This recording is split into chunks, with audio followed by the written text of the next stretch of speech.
Welcome to Jamie TV. Thank you very much for tuning in. If you look real carefully today, you'll see that there is in fact a free bit of space here in Starbucks Studio.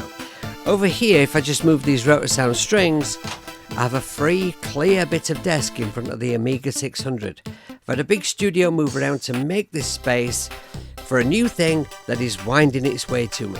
All I have to do is wait patiently.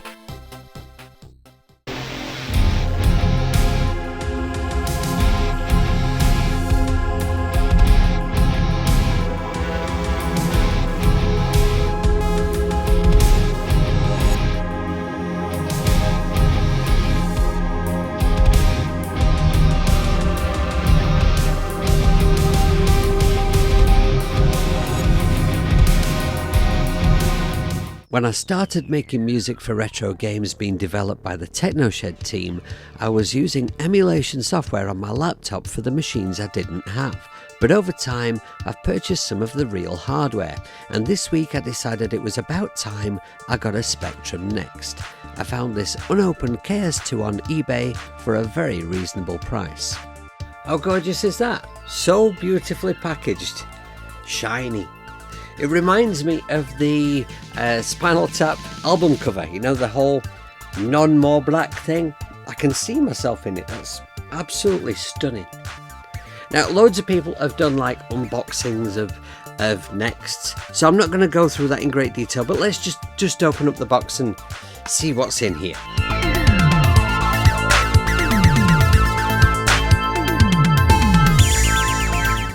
Come on, you know you want to. Nice little farts down there.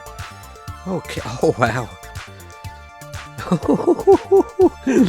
Oh wow. It's so much smaller than I kind of had in mind. It's tiny. It's a beautiful little mini diddy thing. It's cute, is what it is. Okay, but will it fit in the desk space? Ta-da! Oh wow, perfection. Okay, and also in the box, I believe in here we'll have some power stuff, which will allow me to plug it in many different continents. Yep, power stuff, and a quick start guide for noobs. Should have a little picture of a noob on it. And the manual. Now that's fabulous, because in this day and age, this is something we just don't get with a new bit of technology. You know, everything's online. You don't buy a PC now and get like a manual with it. But you know, people who are buying the Next are probably predominantly my age and remember a time when you bought a home computer and you got a manual with it. This section of the video will be more for people who don't have a Spectrum Next yet. But Next owners, please stay tuned. I have a question for you later. When I powered on the Next, which you do with the switch on the mains adapter, a feature that wasn't present on the KS1, you get a test card screen, where you can choose the most suitable video output mode for your display. You just cycle through the modes and choose one.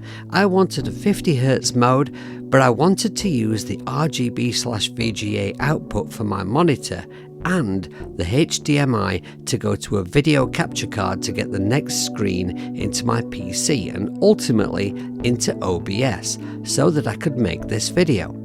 And I wanted to get this done right away before exploring the Next. But there was no mode I could choose that allowed me to do this.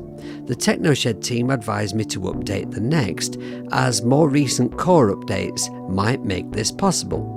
To update, you simply remove the SD card from the slot at the side of the Next, pop it over to your PC, back up the contents as a failsafe, like a sensible nerd, visit this web address and download this file. Follow the very clear instructions in the how-to video that you'll find there, and then pop the SD card back in the Next, boot it up, hold down the U key and you'll have the latest version of the core and any updates in just a jiffy. No pissy panting about. As soon as you buy a Next, I recommend checking if there's a newer version than yours is currently running, and if so, update immediately.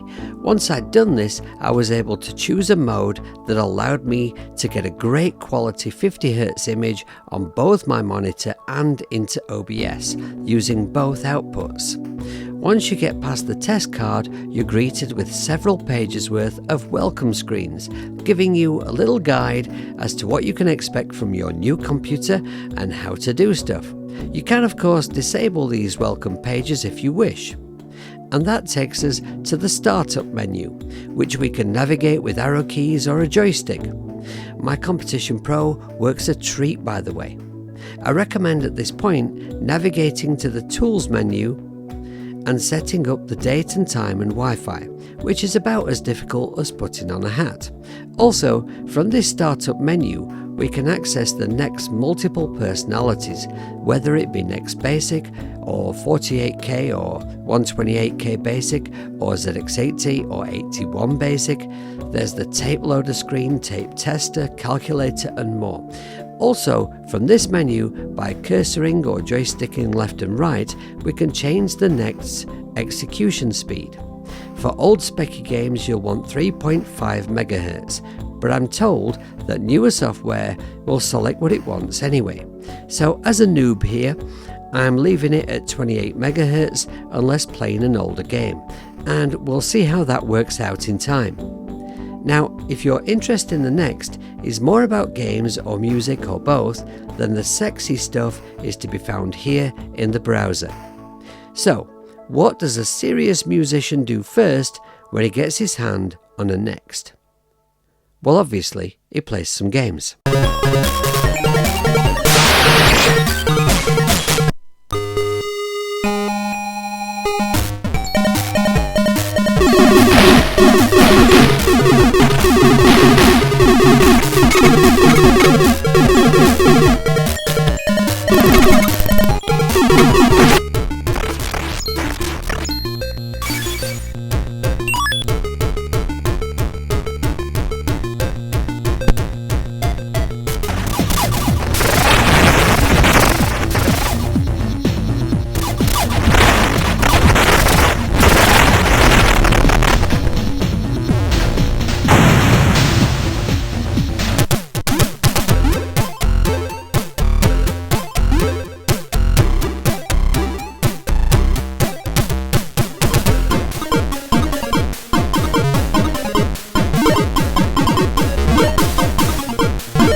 Let's just get something out of the way, shall we? So those of you who watch my channel regularly probably know that I'm a massive Commodore 64 fan, and are probably asking yourself, why, Jamie, did you buy a Spectrum Next when you could have bought the new Ultimate 64? And I was torn, and I would love to get myself a Starlight Edition. I actually put one in my basket, and then I thought, no, right now I really need a Spectrum Next.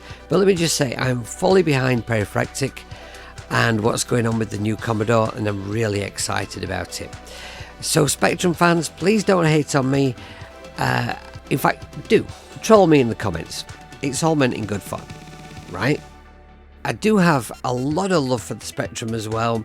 See, when I was a kid, all my friends had Spectrums. It was much more common for a UK household, a working class family, if they could afford a home computer at all, for it to be a Spectrum. But I wanted the C64 because music was always so important to me, and I loved the sound of the SID chip. And it was more expensive than the Spectrum, and I did have to do an awful lot of menial jobs and sell a lot of old toys and stuff to be able to afford one, and I had to be patient. It took a long time to get that money together, but I never regretted it because I learned to do some basic coding. I made some really simple NAF games, and I learned how to code music. It was my first experience of writing my own music, way before I got a guitar or anything. My best friend had a Spectrum, and so straight after school we'd be at his house.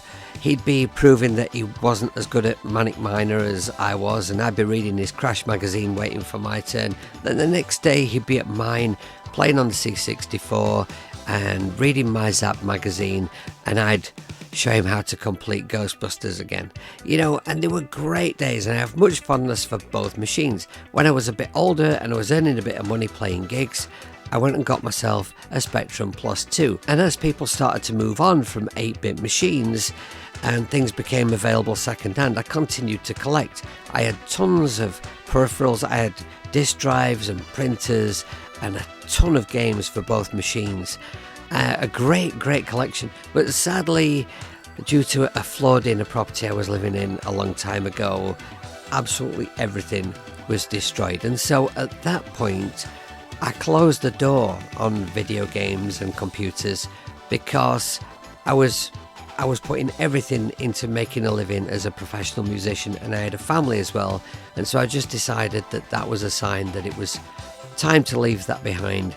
I didn't have time for it anymore. The next thing I want to do with the Next is check out Next Door and make some music. To use this software you need a mouse, and you're going to need a PS2 mouse, not a USB one. I ordered this Genius DX110 optical mouse from Amazon, cheap as chips. To test the mouse we go to Browser, Extras, Next Test, whatever that means, and we get some great music here. Now you'll see, although I'm only moving the mouse around in small increments, it's pissy panting about, flying all over the place.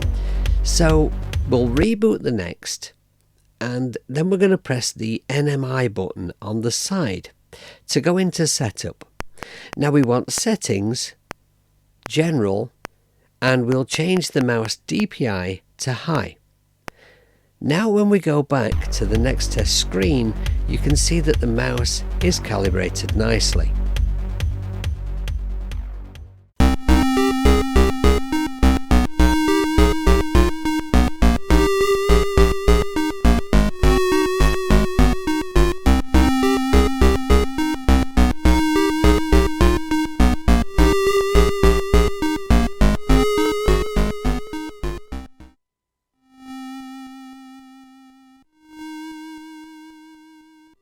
So this is my first little go with Next Door, a work in progress obviously.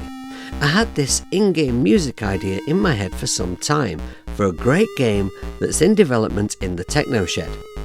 I usually work up about a minute's worth of a rough idea and then I send it to them. If the folks working on the game like what they hear, then I turn it into a finished piece.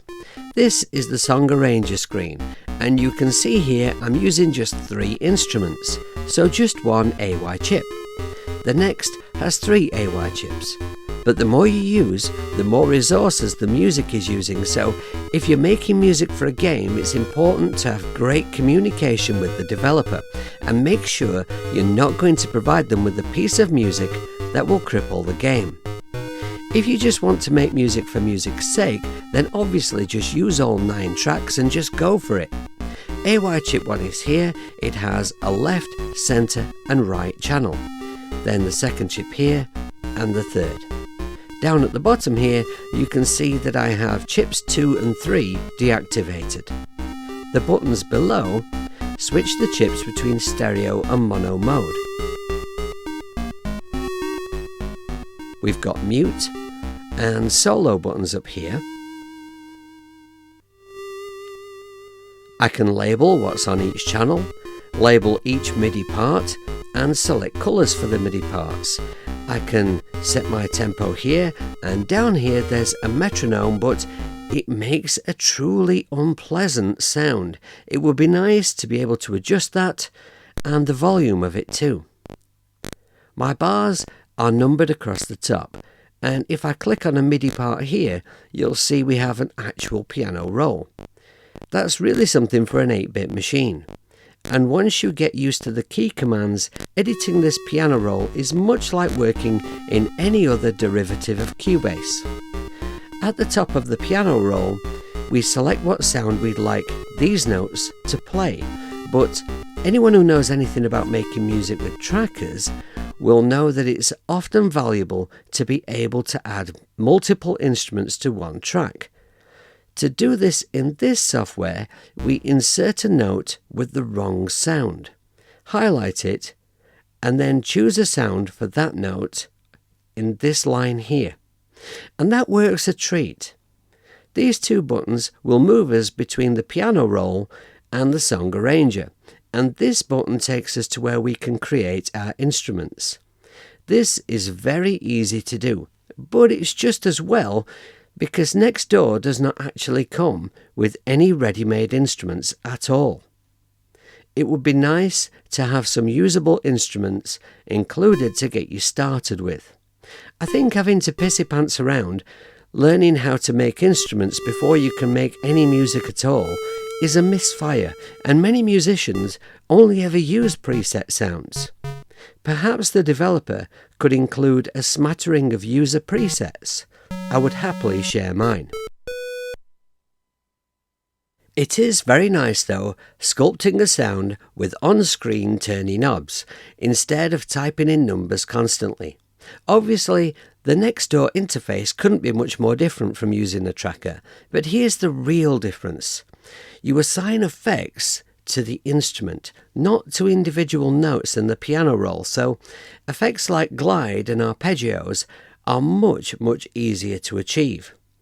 Working out how to control these things with commands in tracker software can be very tricky, but whilst this method makes life easier, it also means that if you want lots of effects in a project, you have to make lots of instruments, and that makes the project file size much bigger, which could be a problem if you're making music for an 8-bit game.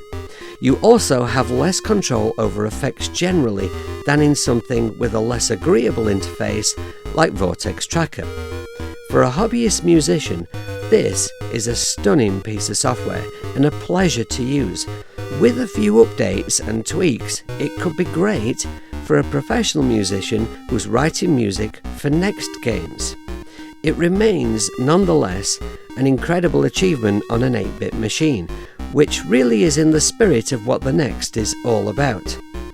I really enjoyed finding my way around it, and I hope that I will have the opportunity to use it for some game music, because at the moment I'm not aware of any other Next software for composing with.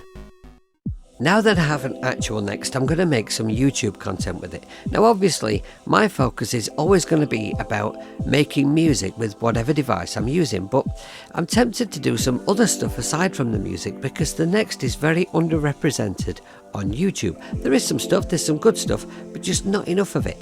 So my question to Next owners is, what kind of content about the Next would you like to see on YouTube? Please comment below and let me know. And of course, if you're a total Next noob, that's really hard to say, and you're wondering, what is this stupid hippie going on about? Ask me your questions about the Next, comment below, and I'll make videos about it. Thanks for being here. I'm going to bugger off now. I'm going to play you out with this amazing creation that we made. And I am thinking about, doing some streams with the Next. Not just on the music stuff. So let me know what you think about that, and I will see you later. Take care of yourself. Bye-bye.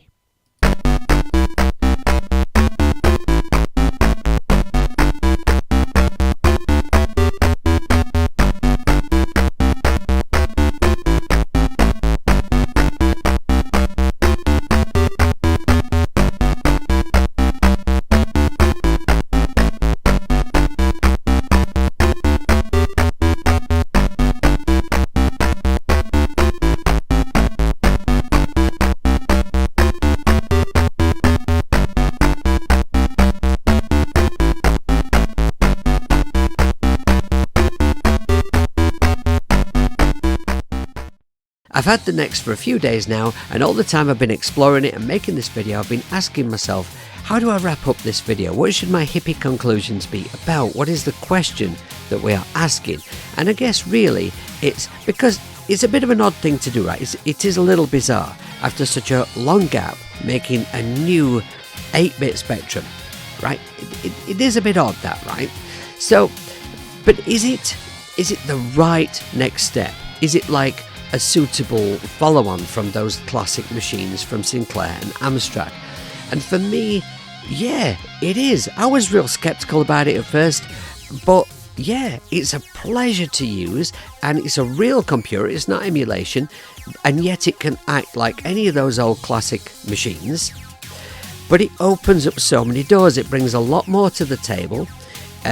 Great graphics, much expanded sound possibilities, and modern connectivity. The keyboard that's a pleasure to type on, and it looks great.